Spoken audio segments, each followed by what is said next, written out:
entender a palavra do Senhor, em nome de Jesus. Amém. Aleluia! Amém. Hoje eu quero falar de um assunto que eu quase não falo. Você é amado de Deus. Quantos já cansaram desse assunto? Eu compartilhei com os irmãos que eu estava numa conferência e em um dado momento eu era o organizador da conferência, então estava sempre ocupado, correndo atrás das coisas e tudo. E em um certo momento eu estava cansado, decidi sentar numa cadeira e sentei em frente ao palco e comecei a ouvir a palavra. E naquele instante, o pastor Naor Pedrosa, que estava pregando, num ginásio, tinha lá uns 12 mil jovens, uma coisa linda, que daqui uns dias nós vamos experimentar isso. Já avisando os irmãos que a nossa próxima conferência não será aqui. Não, definitivamente não cabe mais. Então já vai sonhando aí, você entrava em auditórios para ver show, para ver apresentações, mas você ainda vai entrar num auditório grande para ser cheio do Espírito Santo. Amém?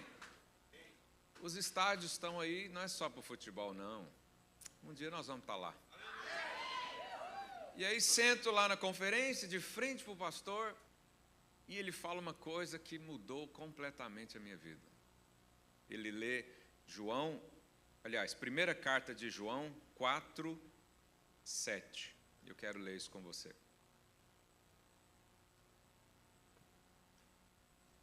Os irmãos,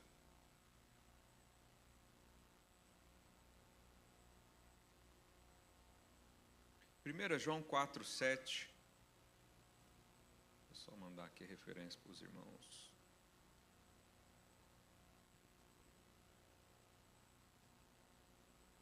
Diz assim: amados, eu gosto desse nome já.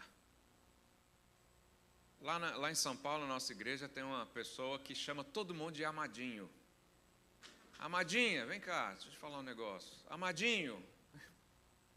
Por quê? Porque nós somos de fato amados pelo Senhor. A Bíblia diz que o Senhor provou já esse amor, pelo fato de ter Cristo morrido na cruz quando éramos ainda pecadores. Jesus não deu a vida dele por você quando você se ajoelhou e falou: eu me rendo aos seus pés. Não, ele não fez isso. Ele fez no momento que você jogava pedra na cruz e reclamava que alguém ia domingo lá na sua casa falar de Deus.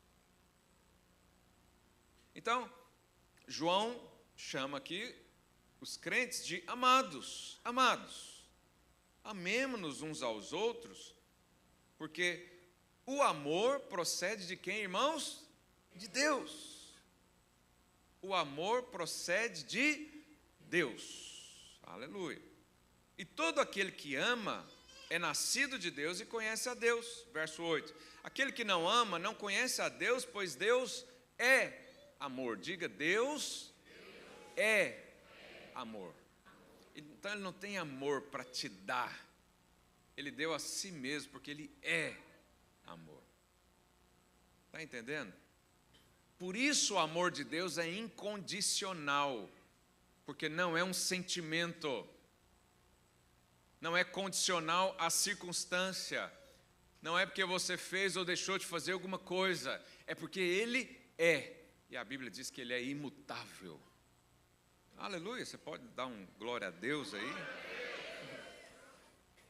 Verso 9: nisso se manifestou o amor de Deus em nós, em haver Deus enviado o seu Filho único ao mundo, para vivermos por meio dele. E aí vem o verso 10, que foi exatamente a frase que eu ouvi aquele dia. Ele diz: nisso consiste, define-se o que é amor. Nisso. Então, olha aqui para mim um segundo. Tira da sua mente agora toda referência de amor que você conhece.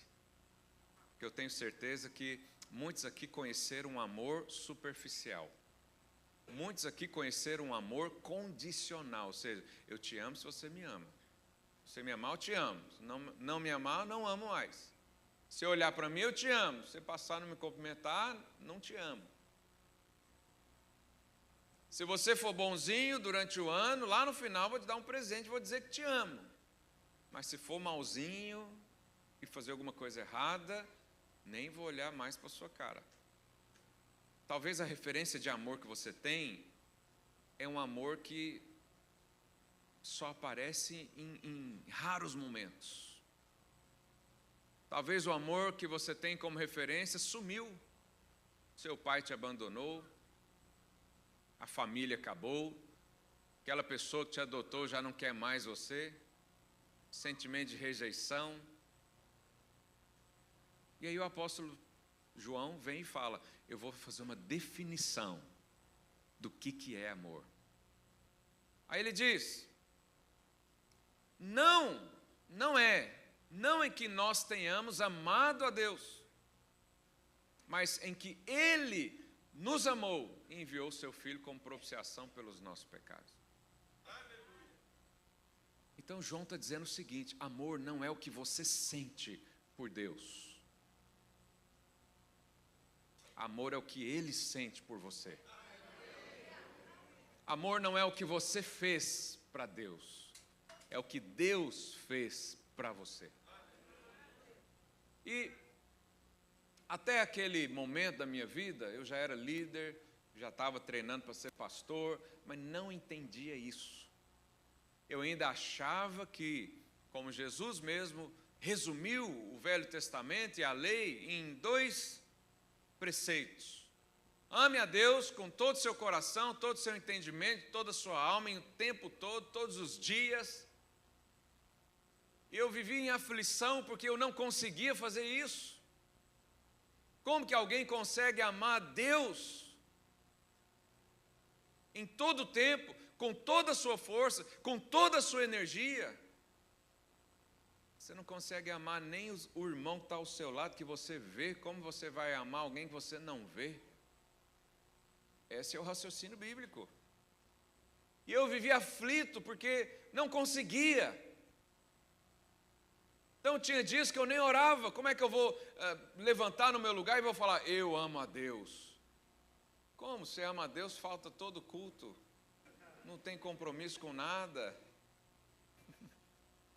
nem lê a Bíblia está lá no Salmo 91, tem encardido as páginas abertas na estante da sua casa. Vai falar que ama a Deus? Muitos têm raiva de Deus. Deus, por que o Senhor permitiu uma doença, uma circunstância aqui? Onde é que está o Senhor? Eu estou aqui, olha a maldade que estão fazendo sobre mim, sobre a minha casa, minha família. Olha o governo, a opressão que o mundo vive. Olha as guerras, cadê Deus? Alguém vai falar que ama a Deus? Não. Aí o apóstolo Paulo diz: a referência não é o que você sente, é o que Ele é. É o que Ele fez. Você não é amado porque fez alguma coisa, mas porque você se tornou filho. E eu estava conversando com alguém esses dias, perguntando o que um filho faz para ser amado por uma mãe. Não vou nem falar pai, que hoje em dia está complicado. Então o menino nasceu. Essa aqui que apresentamos agora. O que ela fez para receber o amor dos pais? Nada, ela só faz coisa ruim. Ela não deixa os pais dormirem, faz cocô toda hora na fralda, acorda cada 3 horas com fome e chora para os vizinhos tudo ouvir,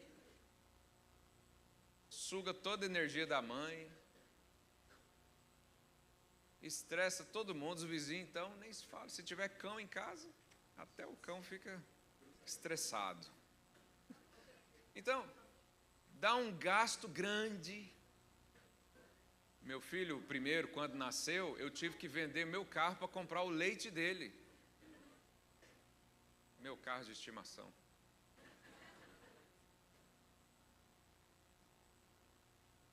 Então, filhos não fazem nada para serem amados pelos pais.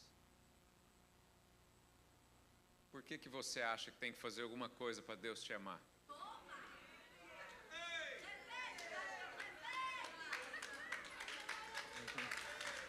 Aleluia.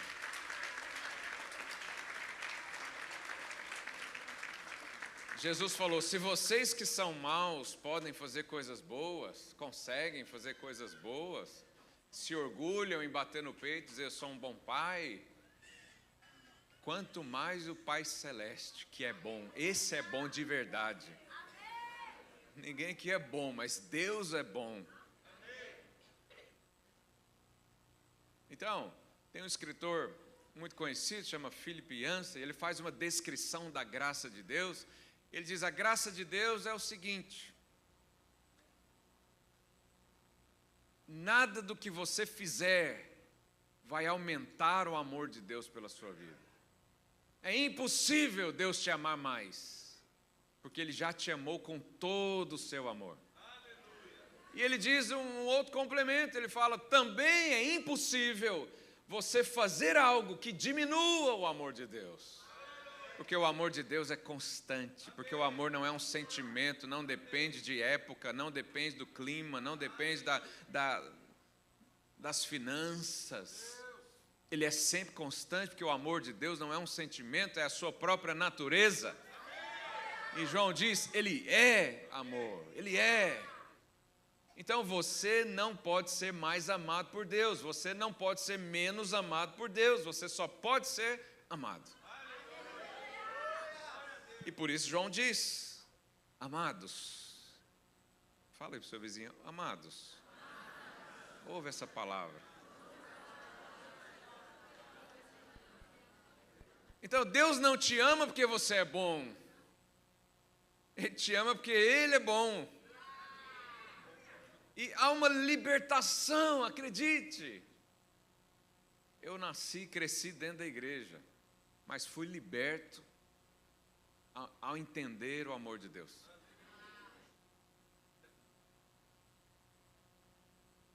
Não é porque você fez alguma coisa, é porque Ele é. Agora, Deus já não está tão interessado quando falamos de amor, ok?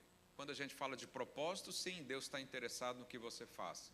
Mas quando a gente fala de amor, de aceitação, Deus já não está mais interessado no que você faz ou deixa de fazer. Ele está interessado em quem você se tornou. É filho. Agora é filho. Filho pode ser o pior do mundo. É filho. É filho, tem lugar na casa, tem o espaço dele e tem o amor garantido. É claro que a gente não vai sair daí fazendo qualquer coisa para o amor aumentar. Não é isso. Há um testemunho de um jovem americano. O nome dele é Nick Cruz, depois você pode pesquisar na internet. Ele era um líder de uma das gangues mais violentas de Nova York. E a gangue se chamava Os Maus. Então você imagina. E aí tinha um pregador, o nome dele é David Wilkerson. Também tem muita história dele por aí. E um dia esse David Wilkerson encontrou o Nick e falou para ele: Jesus te ama. E o Nick ficou nervoso. Você não sabe com quem você está falando. Eu posso matar você se você não parar de falar isso. E o pregador falou: você pode até me despedaçar, cada pedaço do meu corpo vai dizer: você é amado.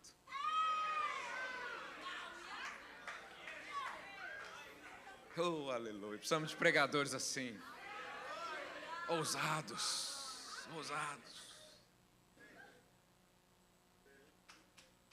O coração amoleceu, Jesus entrou e o Nick virou um pregador do Evangelho. Não chegou alguém lá dizendo para ele: vem se converter e agora eu vou te dar uma lista aqui do que pode e não pode fazer. Não, isso é religião. Deus não fez isso com você hoje. Lá atrás tinha que ser feito porque Jesus não tinha vindo ainda. A natureza era impossível ser transformada, mas hoje isso aconteceu. Jesus liberou acesso ao Pai. Então, Deus não está interessado em tirar você da escravidão do mundo. Há um versículo que diz isso, depois vou procurar aqui para te falar. Para te aprisionar uma outra vez em regras, em condutas. em dizendo, você agora é meu filho, mas então, veja lá, cuidado. Dependendo do que você fizer, você não é filho mais. Aí alguns creem que tem o anjo da borracha ungida. Por quê? Porque lá em Apocalipse diz que o nosso livro está escrito, nosso nome está escrito no livro da vida. Mas alguns creem que se acontece alguma coisa não tão agradável, vem o anjo e faz o quê? Apaga o nome. Aí o irmãozinho se arrependeu, vai na igreja, chora, vem na conferência, fala, Senhor, me dá só mais uma oportunidade. O que Deus fala? Anjo, escreve de novo. O irmãozinho está orando aqui, de repente ele olha para o lado e fala, nossa, aquela irmãzinha. Aí Deus, apaga aí, apaga de novo. Aí ele, não, Senhor, desculpa, nunca mais eu faço isso. Escreve de novo.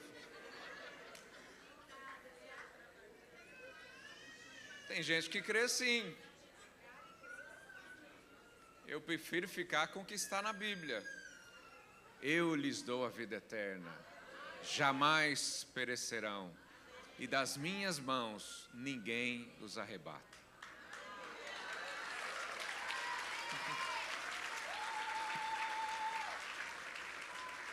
A salvação, presta atenção nisso, a salvação não é o quanto você consegue segurar em Deus, porque tem dia que a gente não consegue.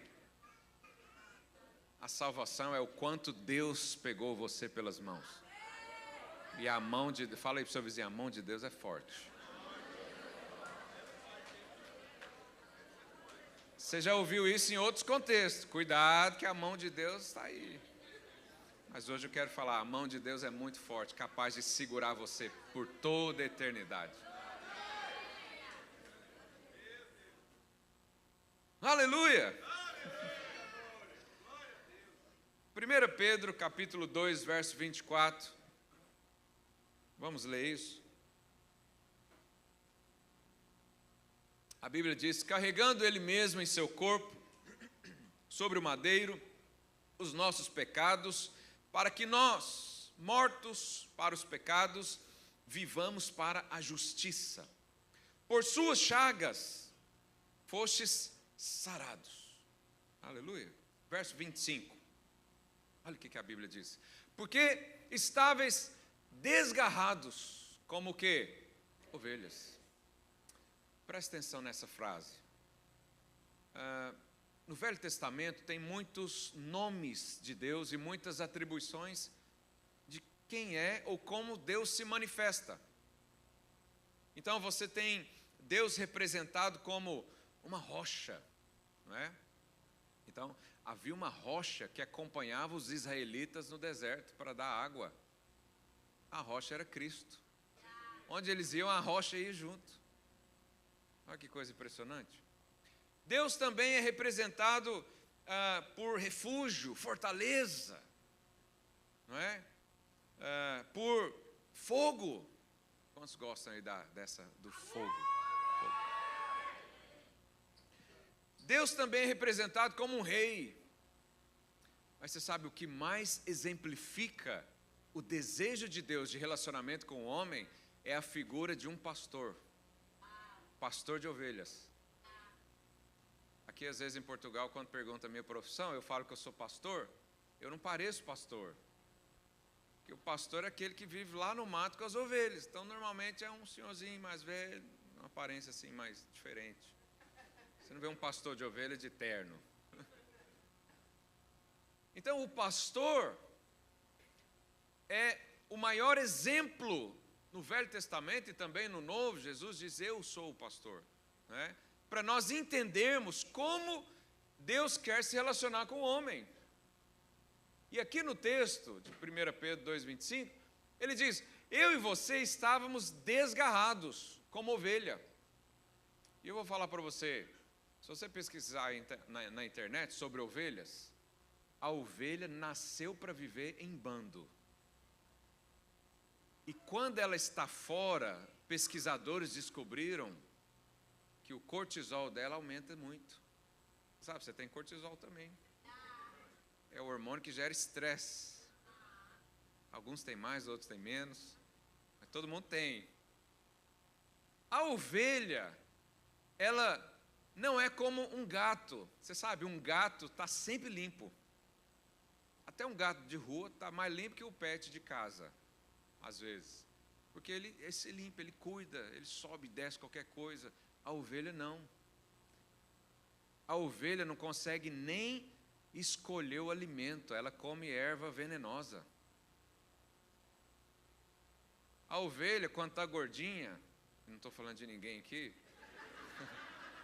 tem excessos de pelos, se ela tombar para o lado, ela não levanta mais. Não imagine coisas. Estou falando da ovelha.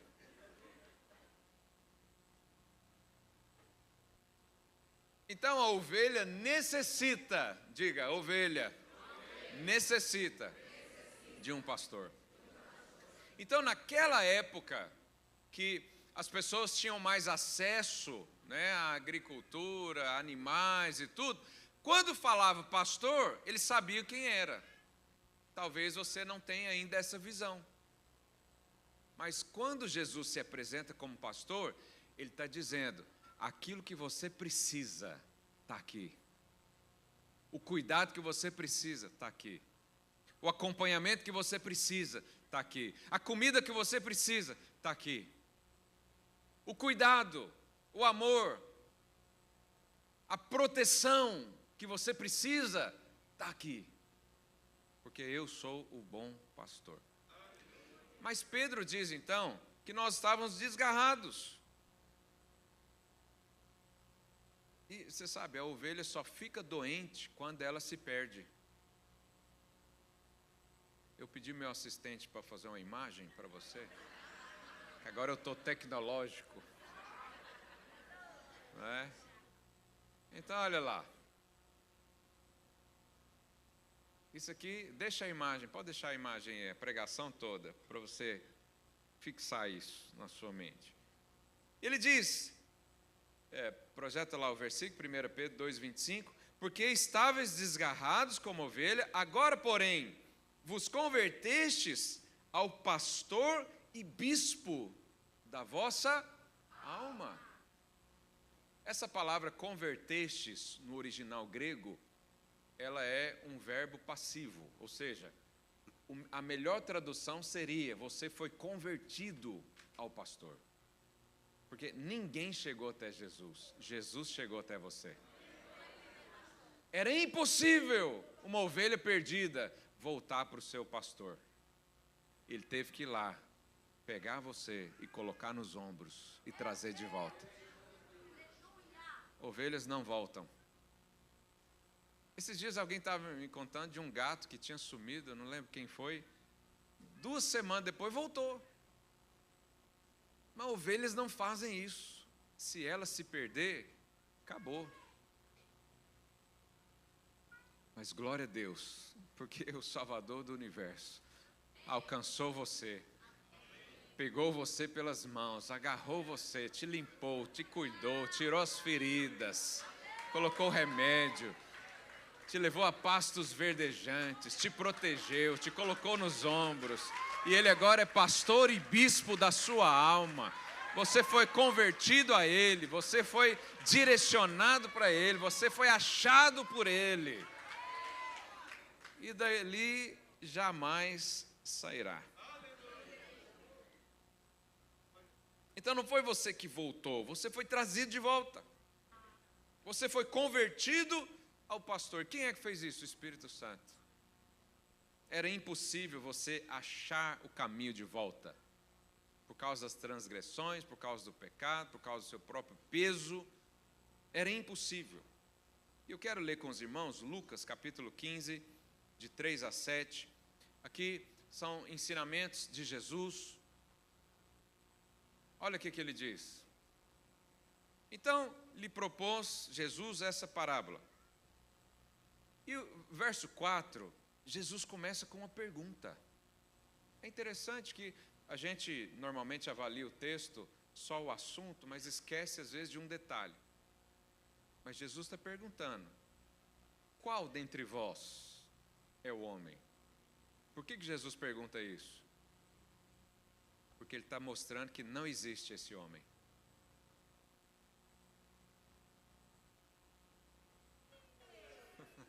Vamos ler. Qual dentre vós é o homem que, possuindo 100 ovelhas e perdendo uma delas, não deixa no deserto as 99 e vai em busca da que se perdeu? Irmãos, quem tem 100 ovelhas e perde uma, ele não arrisca ficar sem e ir atrás de uma.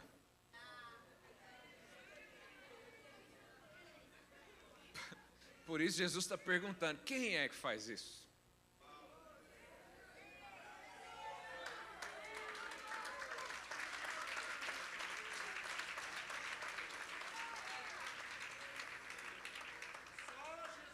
Só Jesus, só Jesus. Porque Ele é capaz de preservar as 99 e mesmo assim ir atrás da que foi perdida. Jesus nunca perde. E não é só isso. Verso 5, achando-a, põe aonde? Sobre os ombros.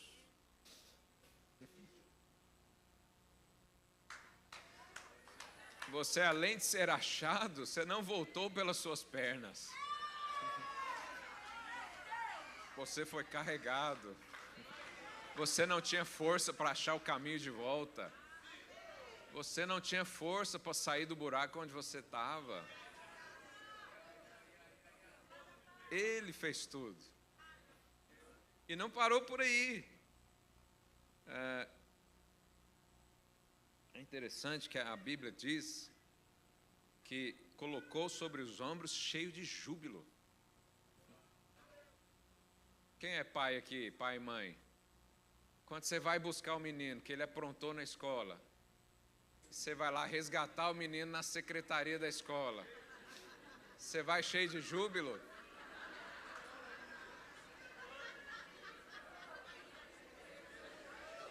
Quem é filho aqui, o seu pai foi te buscar na secretaria com a diretora, cheio de júbilo? Ou com um chinelo na mão?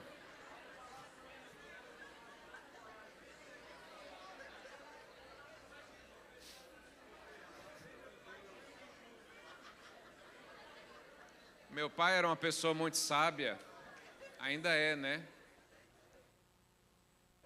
Então ele só falava uma frase, lá em casa a gente conversa.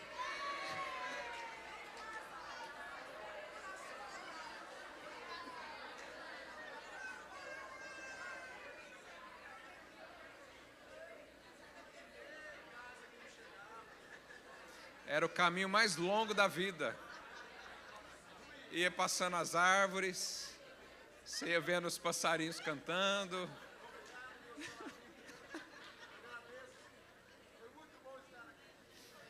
Mas o texto diz que Deus te resgatou com júbilo, feliz, se alegrando. Por quê? Por causa do amor. E não só isso, vamos continuar. O texto é profundo, a palavra de Deus é rica. E indo para casa, reúne os amigos, os vizinhos, dizendo: alegrai-vos comigo, porque achei a ovelha perdida.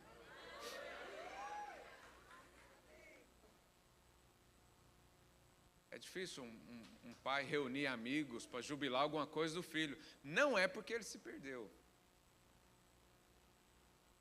mas Deus é a referência de amor. E o texto continua, verso 7. Digo-vos que assim, dessa mesma maneira, haverá maior júbilo no céu por um pecador que se arrepende do que por 99 justos que não necessitam de arrependimento. Foi o pastor que procurou você. Você não procurou Deus. Você só aceitou o fato de ter sido encontrado. Ele te procurou. Ele sentiu sua falta. O dia que você olhou para Ele é porque Ele já estava te olhando há tempos. O dia que você aceitou Ele pegar você pelo colo e colocar nos seus ombros, Ele já estava há tempos andando na sua direção, cercando você, procurando você, criando situações para que você o visse. Esse é o amor de Deus. Essa é a referência de que nós temos de amor. O que você fez? Você apenas permitiu ser resgatado. Você apenas falou, pode levar. Essa é a única coisa. Eu vou dizer uma palavra para você hoje. Há um descanso para você nos ombros de Cristo. Há um descanso. Os ombros de Cristo é o seu descanso. A força dele é o seu descanso. O sacrifício dele é o seu descanso. A jornada que ele enfrentou para chegar até você é o seu descanso. A cruz é o seu descanso. Porque agora você foi abraçado. Por que esquecemos disso? Por que não falamos mais sobre isso? Por que não acordar todos os dias com essa imagem na sua mente?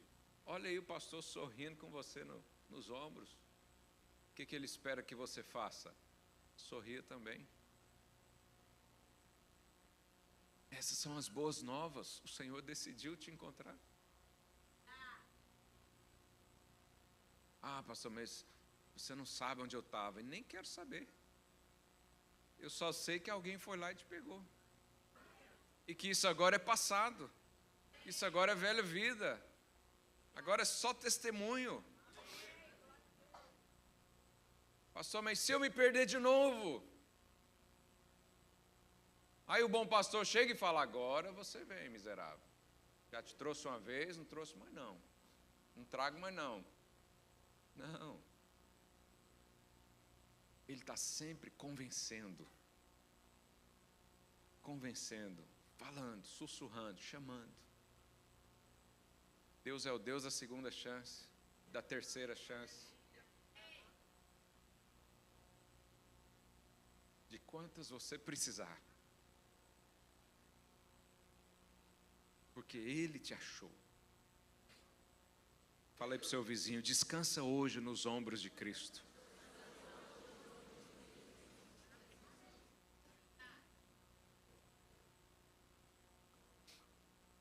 Aleluia.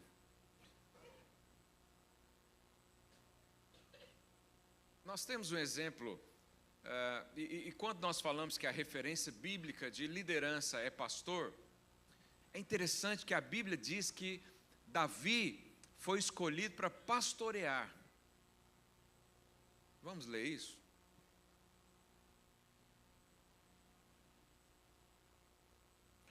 Salmos 78, verso 70. Por que Deus escolheu Davi para ser rei? Porque Deus viu que ele era pastor. É interessante isso. E olha o texto. Também escolheu a Davi, seu servo, e o tomou dos redis das ovelhas. Ou seja, de onde Deus tirou Davi? O que Davi fazia antes de ser rei? Ele era pastor. Pastor das ovelhas do pai. Tanto é que quando ele vai lá na cena do Golias, do gigante, ele chega lá, o irmão mais velho olha e fala, com quem que você deixou aquelas poucas ovelhas? Mas para Davi não eram poucas ovelhas.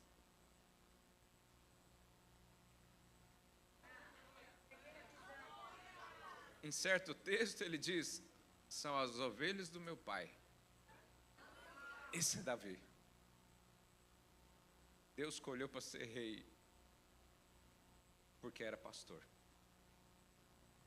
E o texto diz, tirou dos cuidados das ovelhas e suas crias, para ser o pastor de Jacó, seu povo, e de Israel, sua herança. Mas sabe um detalhe importante que eu e você precisamos nos atentar? Por que Davi era pastor?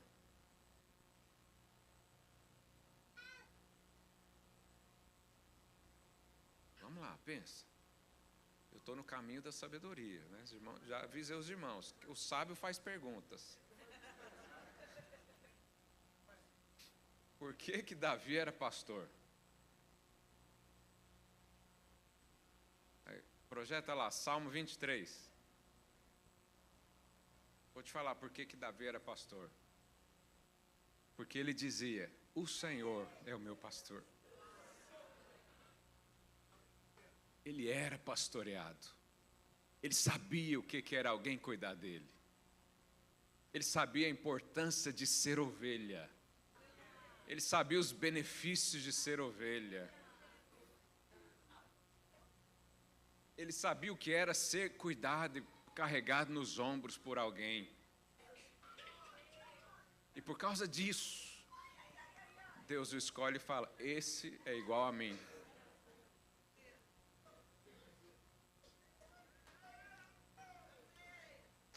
Está cheio de crente que ainda não entendeu o que é ser ovelha. Não encontrou descanso nos ombros de Cristo. Não encontrou o caminho de ser cuidado totalmente por Deus. De desfrutar do amor, do cuidado, da proteção, do Senhor como guia. Eu preciso aprender isso. Eu preciso chamar Jesus de pastor. Eu preciso acordar todos os dias e dizer, Ele é o meu pastor, Ele é meu sustentador, Ele é a minha vida, a minha esperança está nele, a minha força está nele, os cuidados estão nele, eu pago um seguro-saúde, mas a minha vida depende dele. Eu tenho um trabalho, eu ganho dinheiro, mas ele é o meu sustento. Eu habito numa casa, eu tranco as portas na hora de dormir, mas ele é o meu protetor. É o pastor.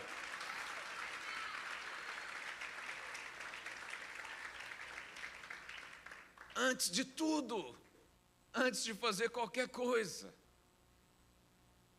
aprenda a ser ovelha, de verdade. E às vezes a gente fala de amor e alguém torce o nariz e diz, não, eu quero ouvir coisas mais profundas. Nunca vai ser rei quem não aprendeu a ser ovelha.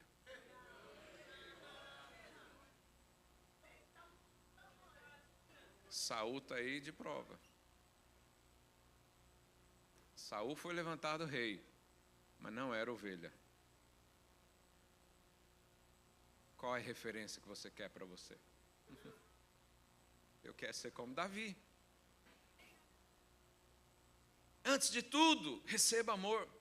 Antes de fazer qualquer coisa para Deus, em nome de Deus, por Ele, representando, seja ovelha. E receba o amor de Deus, receba o cuidado de Deus. Voltando lá em 1 João 4,17, a Bíblia diz, nisso é aperfeiçoado o amor, para que no dia, com D maiúsculo aqui, fala do julgamento, no dia do juízo, mantenhamos confiança. Qual é a confiança que Deus quer nos dar para nós vivermos a vida e chegar lá no dia do juízo bem? É dizer quem é que te colocou lá. Alguns vão pensar o seguinte, eu cheguei aqui por minha força. Outros vão chegar ao seguinte, eu não sei nem caminho que eu fiz, mas eu sei que ombro eu estava em cima. E agora eu estou aqui, diante do Pai.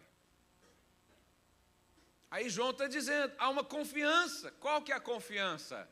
Eu sou amado de Deus. Eu sou filho. Não tenho dúvidas. Não tenho dúvidas do amor, mesmo que não pareça que eu sou amado.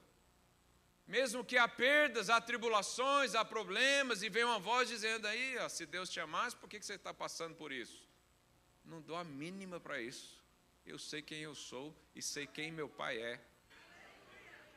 Então, lá naquele dia, a nossa confiança não é bater no peito e dizer: eu cumpri os 10 mandamentos, eu fui um bom marido, eu fui um bom pai.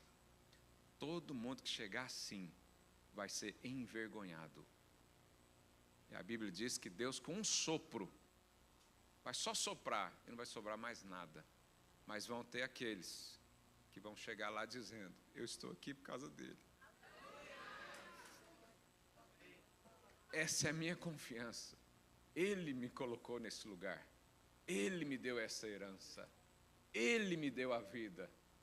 Então, no dia do juízo, não tem que ter medo. Eu só vou ouvir o que ele já me falou. Você é filho amado, em quem eu tenho prazer.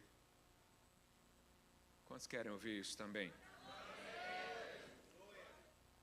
Pois segundo ele é, diz o texto, também nós somos nesse mundo.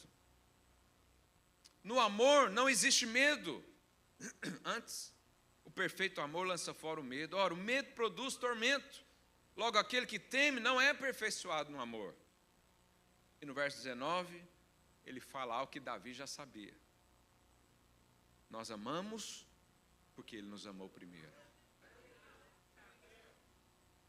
Por isso Davi diz: o Senhor é meu pastor e nada me faltará. Por que nada vai faltar? Porque Davi era uma pessoa justa pelas suas próprias forças? Não, Davi fez um pecado horrível. Coisa que eu acho que ninguém aqui faria. Mas ele continua convicto de quem ele é e quem é o pai dele, quem é o pastor dele. Então ele diz: o Senhor é meu pastor, não vai faltar nada. Não falta paz, não falta dinheiro, não falta saúde, não falta favor. O Senhor me faz descansar em pastos verdejantes, o Senhor me direciona a águas tranquilas, o Senhor refrigera minha alma. Quem é que pode dizer isso? É quem diz antes: o Senhor é meu pastor. Fala aí para o seu vizinho: não seja o pastor da sua vida.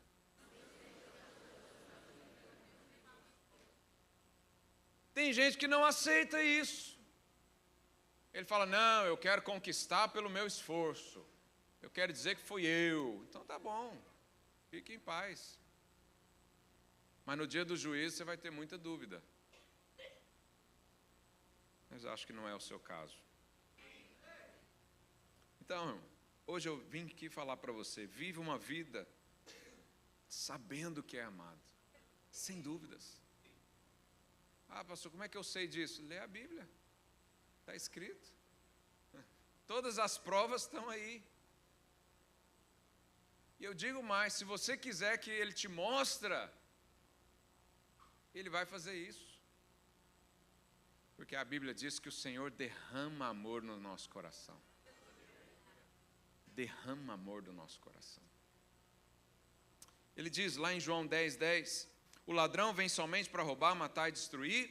Eu vim para que tenham vida e a tenham em abundância. Verso 11: eu sou o bom pastor. O bom pastor faz o quê? Dá a vida pelas ovelhas. Você acha que existe algum poder maior que Cristo? Por que o texto diz então que o ladrão vem para roubar, matar e destruir? O texto diz que o ladrão vem para isso. Se você aceita ou não, é com você. Quem é que aceita ser roubado? Quem não tem Jesus como pastor. Porque se você é o pastor da sua alma, olha lá, o diabo é muito mais inteligente que você. É difícil convencer ele no pensamento. Vencer ele, aliás. Mas nós temos um pastor. A segurança da ovelha não é ela estudar jiu-jitsu para se defender contra os lobos. É ela estar no aprisco, no lugar seguro. onde o pastor espanta os lobos. Então Jesus está dizendo, eu sou o bom pastor. Se você quiser, eu se torno pastor da sua vida. Eis que estou à porta e bato. Se alguém abrir, vou entrar e ceiar com ele. Você acha que uma casa onde tem Jesus, o lobo entra? Você acha que um aprisco de Cristo, algum lobo entra lá dentro? Não. Então, lá em Apocalipse diz que o diabo está ao nosso derredor como um leão que ruge. Se você já assistiu algum canal da natureza, você vai ver que o leão, quando vai atacar uma presa, ele não ruge. Ele fica quietinho. Por que o leão ruge, o diabo? Por que o diabo é um leão que ruge? Primeiro que ele não é leão coisa nenhuma, porque leão é o leão da tribo de Judá. Ele é só imitação. Mas por que ele ruge? Porque ele não pode devorar você. Mas ele quer gerar medo, insegurança, incredulidade, incerteza, dúvidas e fica buzinando na sua cabeça. O que você faz quando o leão ruge? Senta na mesa que está posta para você na frente dele, para ser alimentado. Sabe, a palavra no original, apacentar, é a mesma que alimentar. Então, o pastor que apacenta é o pastor que alimenta a ovelha. E no Salmo 23, Davi diz isso. O Senhor coloca uma mesa na presença dos meus adversários. Pastor, o leão está rugindo. Por mim, ele vai perder a voz lá. E o que eu estou fazendo? Nos ombros do meu Pai. Sendo carregado por Jesus, alimentando num pasto verdejante, abundante, com vida em abundância. Mas tem uns que têm mais medo do leão do que de Cristo. Não sei onde você aprendeu isso. A Bíblia diz que não vale encantamento sobre Israel. Uma vez a pessoa chegou, pastor, pegaram uma roupa minha, levou lá no negócio lá e consagrou a entidade fulana de tal. Eu falei, irmã, realmente você vai perder a roupa. Eu não usaria de novo. Não sei o que fizeram. Não por causa do feitiço, mas porque...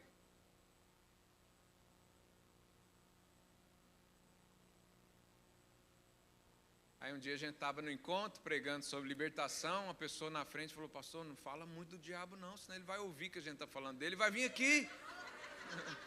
Eu falei, eu quero é que ele venha mesmo. Porque por um caminho virá, por 7 fugirá diante dos justos. Aleluia!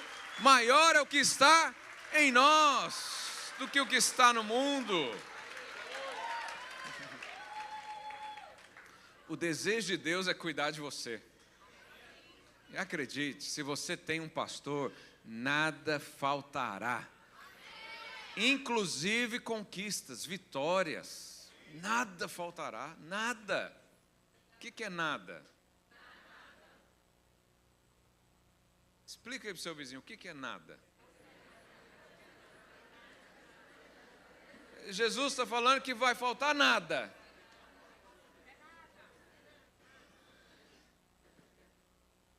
Porque o desejo dele é cuidar de você.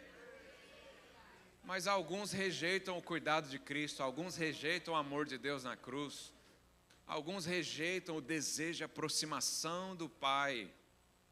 Esses aí é o que o inimigo consegue roubar, matar e destruir. Mas você está seguro no Senhor. Jeremias profetizou algo que está acontecendo diante dos nossos olhos. É uma palavra profética que já se cumpre. Jeremias diz, lá no capítulo 23, verso 3, eu mesmo, aqui é Deus falando, eu mesmo recolherei o restante das minhas ovelhas de todas as terras. De quais terras? Todas. Para onde as tiver afugentado. E as farei voltar aos seus apriscos. Serão fecundas e se multiplicarão. O texto aqui está falando de quem? Dos judeus. Em 1949, Israel agora vira uma nação. O que acontece nos anos a seguir? Migração de judeus de todos os lados. Tem um outro texto também que diz que judeus virão do norte. O norte de Israel, se você colocar uma linha reta, dá lá em Moscou. Na década de 80, muitos russos judeus voltaram para Jerusalém, para Israel, desculpa.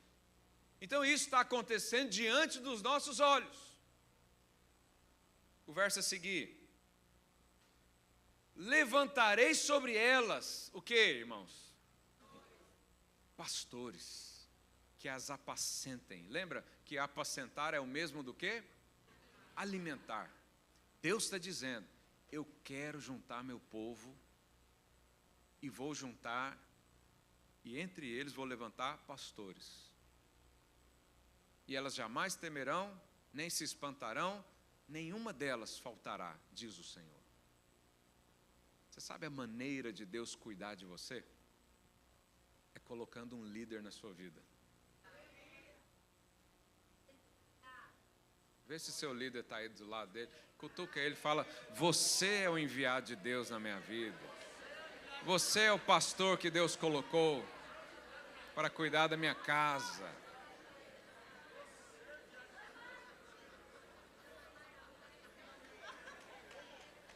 E aí, pessoas são destinadas a distribuir o que recebem de Deus na sua vida. Quantos aqui já foram amadas por Deus através de um irmão, uma irmã? É o que mais acontece. Eu queria tanto abraçar Jesus. Abraça o irmão que está aí do seu lado. Ele é a representação. Ele é ministro do Evangelho. Ele é enviado do Senhor para fazer o quê? Cuidar, alimentar. E aí o texto diz que vão acontecer 3 coisas com esses que forem alimentados e apacentados por pastores. Primeiro, ele diz, jamais temerão. Quando você não tinha Jesus como Senhor e Salvador, e pastor e bispo da sua alma, você vivia debaixo do medo. Porque o medo é o modus operandi do inimigo para escravizar você. Escraviza pelo pavor da morte, diz a palavra. Medo, medo. Mas ele diz, quando você então for pastoreado, quando você aprender a ser ovelha, primeiro de Cristo, depois dos enviados dele, você não vai viver mais debaixo do medo. Porque quem tem medo é a ovelha que está perdida. Quem está estressado, cortisol alto, você está andando sozinho. Não, pastor, não estou não, porque tem uma pessoa do meu lado o dia inteiro, é ele que me faz ter esse cortisol. Não é. Não é. É porque você ainda não entendeu o quão você é amado. O quanto Deus quer cuidar de você, o quanto Deus quer juntar como uma galinha faz com seus pintinhos. Em Portugal diz pintainhos, né? É assim que o Senhor quer. Então ele diz, o medo vai embora. Porque o perfeito amor lança fora o quê? O medo. E ele diz, nem se espantarão. Por que não vai se espantar? Porque você já sabe o que vai acontecer amanhã. Você é alguém que crê na profecia. Jesus está vindo aí, meu amigo. Eu não me assusto com mais nada. Nada vai tirar mais a minha linha aqui, ó. Estou fixo no Senhor. Estou junto com o Senhor. Não vou agora ficar assustado. Deixa o leão rugir. Deixa o urso aparecer. A gente pega ele pela barba e acabou. Deixa Golias ficar 40 dias gritando. Não vou me assustar. Eu estou firme na rocha. E por último ele diz, não vai faltar ninguém. Porque Jesus falou, na oração sacerdotal lá em João 17, ele diz, não perdi nenhum do que o Senhor me deu. Vou te falar, vou te dar uma boa notícia. Você é um presente de Deus para Jesus. E sabe o que Jesus fala a seu respeito? Esse aqui, não vou perder. Jesus não vai perder você. Você está seguro nas mãos dele. Fale isso aí para o seu irmão, você está seguro nas mãos de Cristo.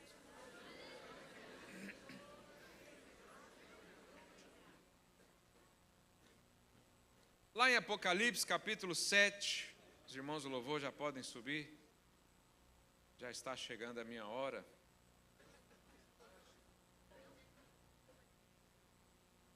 Apocalipse 7, 17.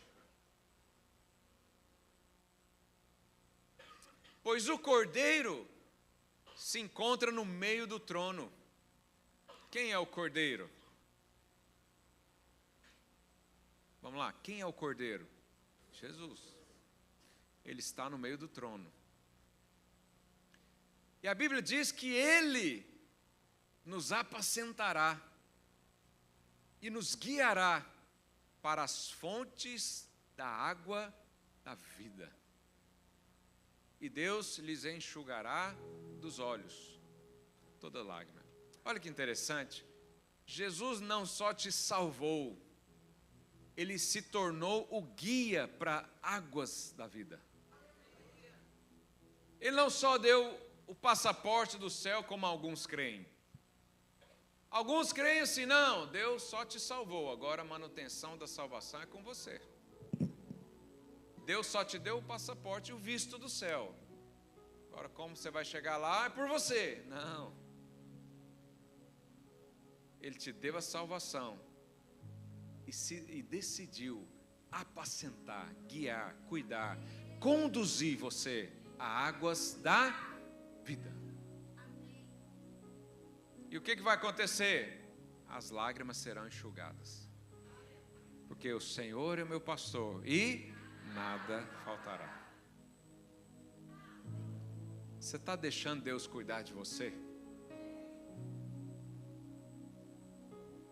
Você está deixando Deus tirar lá na minha terra, fala os carrapichos, aqueles negócios que fica impregnado assim na roupa, quando o menino sai correndo no meio do mato? Você está deixando Deus enxugar suas lágrimas? Você está permitindo o bom pastor dar o que ele tem para você?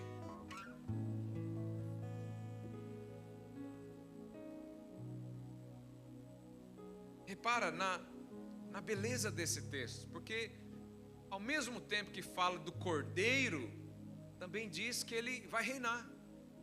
Por que Cordeiro? Porque ele um dia se fez frágil como eu e você. Ele consegue, o escritor de Hebreus diz que ele é um sacerdote que entende as nossas aflições, porque ele viveu aqui. Ele sabe as dores que você sente. Ele sabe os sentimentos que te tentam dominar a sua vida. Ele sabe o que é ser rejeitado, ele sabe o que é ser desprezado, ele sabe o que é ser pequeno, ele sabe o que é ser sem força própria, que ele virou um bebê na mão de uma mulher.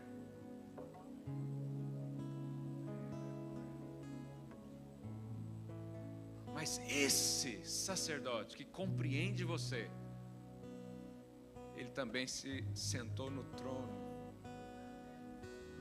E ele chama você para sentar do lado dele. Porque ele é o seu pastor. Ele é o seu guia. Ele quer tirar você de uma vida medíocre. Desculpa a expressão. Ele quer guiar você a fontes da água da vida. Ele quer conduzir você a veredas de justiça, caminhos elevados, a conquistas eternas. E é impossível não ser rei se Jesus é o seu pastor. Jesus quer pastorear a sua vida. Ele quer te levar à fonte. O pastoreio de Cristo não termina quando você foi salvo do pecado. Ele continua por toda a eternidade. Porque o amor dele por você é incondicional. Você não pode aumentá-lo, você não pode diminuí-lo. E a única coisa que Deus pede para você: pastor, o que eu tenho que fazer para receber esse amor? A única coisa que você precisa fazer é se esforçar para entrar no descanso de Deus. Esse é o único esforço que Jesus pediu para você. Esforça para continuar nos ombros do Pai.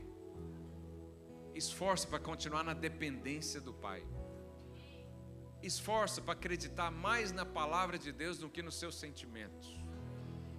Mais nas convicções eternas que você tem no seu coração do que a circunstância, a leitura da situação te diz. É a única coisa, entra no descanso. Aceita o amor. Receba o amor aí no seu lugar. Esse é o convite. O seu pastor, ele não está te chamando para correr mais rápido, para fazer mais coisas, para mostrar quem você é. Não, ele só está dizendo: para de fugir do meu amor. Fica quieto. Aprenda a ser cuidado. Aprenda a ser amado. Aprenda a reconhecer que eu estou aí. E todas as coisas serão acrescentadas. Eu não sei como é que está a sua vida, não sei como é que está o seu nível de desfrute do amor de Deus, mas eu sei que há alguns aqui que estão fugindo disso. Deus já te chamou para perto, você está fugindo. Deus já falou para você: eu quero amar você, eu quero cuidar de você, eu quero mostrar caminhos elevados, e você tem fugido disso. Deus está falando para alguns aqui: eu quero ser o seu pastor. Recebe isso, só recebe. Se esforça para descansar. Se esforça para ficar quieto no ombro do Pai. Não fica lá no ombro dizendo: Senhor, o Senhor vai me levar mesmo? Mas não é por aqui não, é por ali. Não, só desfruta. Só deixa o Senhor resgatar você. Não, eu tenho que vencer isso, tenho que vencer aquilo outro. Não. Primeiro, receba o pastor. Depois as outras coisas vão acontecer. Primeiro, sinta o amor dele por você. Depois se preocupe em amar a ele. Mas eu já vou te dar uma dica: quanto mais você sente amado, mais você ama. É impossível não amar um Deus desse. É impossível não desejar um Deus desse. É impossível não separar tempo para estar com Ele. Quando você percebe o quão esforço Ele fez para te dar tudo isso.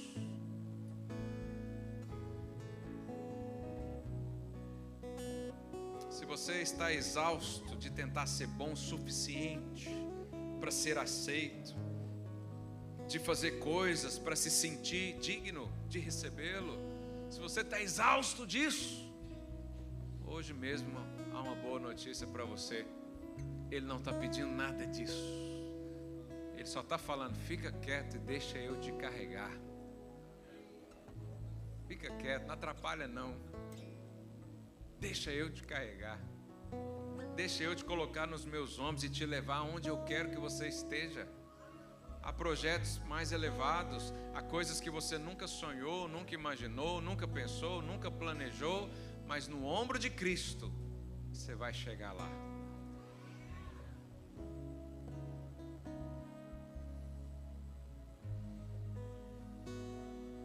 Eu não sei qual é o tipo de ovelha que é a sua vida. Talvez, honestamente, você é uma péssima ovelha. Mas o seu pastor é bom. Não depende da qualidade da ovelha. Ele largou tudo para ir buscar você. E a sua salvação está nele. Seu avanço está nele. Seu crescimento está nele. Sua prosperidade está nele. Sua alegria está nele. Feche os olhos aí no seu lugar. Aliás, fica de pé. Se você quer hoje descobrir um pouco mais desse amor, se você quer receber hoje mesmo uma dose, feche os olhos aí no seu lugar. Fala para o Senhor: Senhor, eu quero ser uma ovelha que descansa nos teus ombros. Eu quero ser alguém que não está preocupado em segurar no Senhor, mas eu quero ter a convicção hoje de que o Senhor segurou em mim, que o Senhor me encontrou. Assim como aquele pastor, qual dentre os homens deixaria isso? Nenhum, mas não era um simples homem, não era mais um homem, não era mais um ser, era o próprio Cordeiro. Ele me resgatou, Ele me encontrou, Ele foi atrás de mim, Ele sabia onde eu estava, Ele me abraçou com seus braços de amor, me ergueu, colocou nos ombros. Eu não vim por força própria, eu não vim pelas minhas pernas, eu não vim pela minha inteligência, o meu intelecto, eu vim porque o meu coração foi atraído por Ele, por Ele, por Ele. O Senhor hoje quer mostrar para você o quão amado você é. Não resista, para de fugir, pare de ignorar, pare de achar que vai conseguir outra coisa melhor.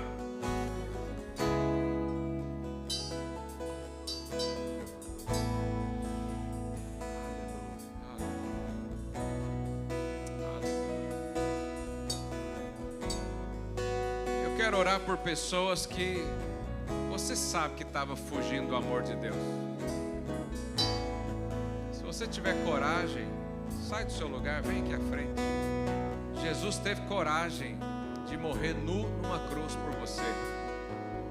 Jesus declarou para o mundo espiritual todo: eu amo essa ovelha. Eu amo essa ovelha. Talvez você está tentando chegar até Deus pelo seu próprio esforço. Talvez você está dizendo: eu que vou conquistar a bênção, eu é que vou fazer algo, e Deus vai olhar para mim e ver que eu sou uma pessoa boa e vai me abençoar. Isso é fugir do amor dele. Não faça isso, para de fugir. Você hoje, você que está aqui à frente, feche os seus olhos. Deus vai amar você através de outras pessoas.